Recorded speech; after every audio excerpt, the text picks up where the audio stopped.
Hai sahabat Labmania, hari ini kita sedang instalasi alat bersama tim Merck, yaitu alat water purification. Di sini sudah ada Pak Sony. Nanti kita akan ngobrol-ngobrol tentang water purification nih bersama Pak Sony. Nah, sebelum mulai kita kenal dulu ya. Hai Pak, Halo. saya Nurien Safitri yang akan menemani di tanya jawab ini. Boleh Pak untuk perkenalan diri dulu? Boleh. Halo sahabat Labmania, perkenalkan nama saya Sony Nugroho. Saya sebagai Sales Manager di PT Merck Chemical and Life Science untuk divisi produk Milky Water Purification System. Pak, kita sudah ada beberapa pertanyaan nih tentang water purification ini. Untuk water purification ini Pak, apa sih fungsinya? Ya, jadi sahabat Labmania semua, bahwa ini adalah satu produk terbaru kami, namanya Milky SQ. Nah, produk ini berfungsi memproduksi dua tipe air yang bersumber dari air tap water atau air tanah atau air PDAM yang setara. Produksinya adalah kita lihat yang unit hijau memproduksi air tipe 3 atau setara air RO. Kemudian yang unit warna biru ini memproduksi air tipe 1 atau ultra pure water atau biasa kita kenal juga dengan air aquademin. Nah, ini dilengkapi dengan dua tangki yang switchable. Jadi kalau rekan-rekan Labmania semua membutuhkan air yang lebih fleksibel, ini bisa dipindah-pindah di beda ruangan. Kemudian tangki ini sebagai transporternya dengan kapasitas volume 3,5 liter gitu. Oh, baik Pak. Kalau dari water purification ini, dia tuh menghasilkan air di tipe berapa ya Pak? Nah, yang warna hijau ini tipe 3, kemudian yang warna biru ini tipe 1. Gitu. Berarti dari air itu dia memiliki tipe-tipe yang banyak ya Pak ya? Kalau boleh tahu Pak, emang ada berapa tipe sih dari air yang dihasilkan ini? Ya, jadi sahabat Labmania sekalian, air tipe produksi di laboratorium itu ada beberapa jenis yang sesuai dengan standar regulasi baku mutu internasional, baik itu standar ASTM maupun ISO. Jadi air paling basic adalah air tipe 3 atau pure water. Nah, ini nilai resistivity atau conductivity-nya di bawah 1 mikrosiemens atau 1 megaohm. Kemudian nilai TOC-nya sekitar 50 sampai 100 ppb. Kemudian yang lebih tinggi grade-nya adalah air tipe 2. Nah, air tipe 2 ini conductivity-nya 0,067, kemudian TOC-nya sekitar di bawah 30 ppb. Sementara air yang paling murni adalah air ultra pure atau air tipe 1. Nah, ini conductivity-nya 0,05 mikrosiemens dan TOC-nya di bawah 5 ppb.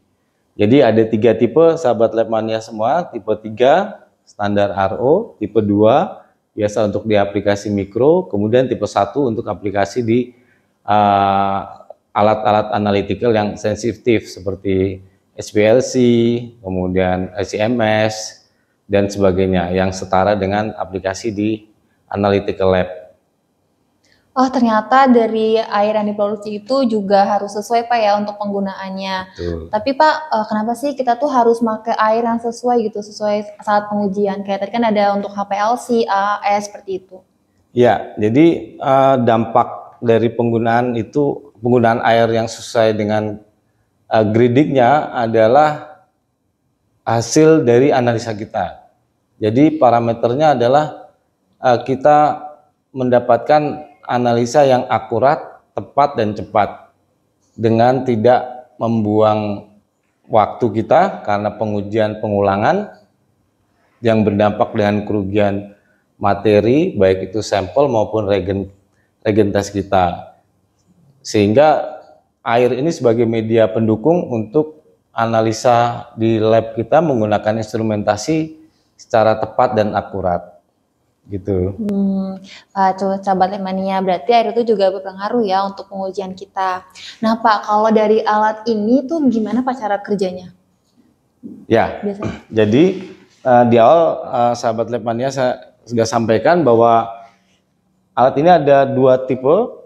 Jadi yang warna hijau ini bersumber dari air tanah, air PDAM atau tap water. Nah, dari proses ini namanya RO, reverse osmosis system. Dari air tanah diproses ke membran RO ini, didapatkan air tipe 3 atau air RO yang disimpan dalam eksternal tangki ini dengan kapasitas 3,5 liter, bisa double sehingga 7 liter, atau ada opsi yang lebih besar juga yang 50 liter. Jadi satu rangkaian ini menghasilkan air tipe 3 atau air RO. Pada saat sahabat Lepmania semua membutuhkan air yang lebih tinggi atau air ultra pure, maka tangki ini bisa di switch ke sana yang bisa dijadikan sumber untuk memproduksi air tipe 1. Jadi unit yang satu ini menghasilkan air tipe 1 dengan sumber dari air production yang warna hijau ini, air tipe 3. Dari mana kita dapatkannya atau bagaimana cara kita mendapatkannya? Menggunakan dispenser yang ada di sana. Jadi dispenser ini fungsinya untuk mengambil air tipe 1 atau ultra pure tadi dengan adjustable. Jadi switchnya bisa digeser sesuai dengan kebutuhan kita, laju kecepatan airnya, sampai dia bisa diatur meneteskan air drop by drop atau mengeluarkan air secara tetes demi tetes gitu. Baik, kalau misalnya dari water purification ini Pak, itu bisa dipakai di laboratorium seperti apa Pak? Ya, jadi tanpa kita sadarin sebenarnya semua lab itu membutuhkan air. Nah, air yang seperti apa? Air yang tentunya sesuai dengan tingkat aplikasi atau kebutuhan yang kita inginkan dan juga alat-alat laboratorium yang kita miliki. Jadi bisa dikatakan bahwa semua laboratorium selalu membutuhkan air ultra pure maupun air pure water.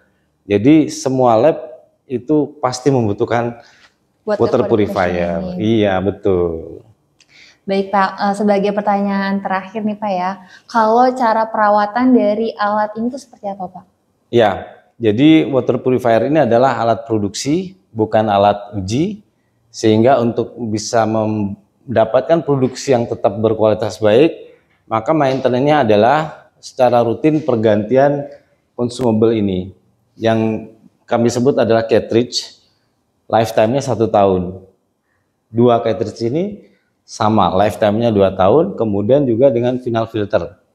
Nah, karena ini alat produksi, kami berikan lifetime sampai 1 tahun, tapi juga perlu diperhatikan kualitas air sumber dan volume pemakaian. Karena apabila volume pemakaiannya besar, otomatis lifetime waktu pergantiannya juga lebih cepat. Apabila sumbernya juga tidak terlalu baik, maka cartridge ini kerjanya lebih berat untuk memurnikan produksinya, sehingga waktunya juga lebih cepat. Jadi pada kondisi yang air sumbernya sesuai spesifikasi, pemanfaatan atau penggunaan produksinya juga sesuai dengan kapasitas alat, maka kita cukup setahun sekali untuk memaintain pergantian cartridge-nya. Baik, begitu sahabat Lepmania. Jadi untuk perawatan dari water purification ini cukup 1 tahun aja Pak ya? Betul. Nah, terima kasih Pak sudah meluangkan waktunya Ya, untuk sama-sama. tanya jawab bersama sahabat Lepmania. Nah, sahabat Lepmania, kalau misalnya ada pertanyaan lain tentang alat water purification atau kalian mau bahas tentang alat laboratorium yang lain, coba tulis di kolom komen ya. Dadah!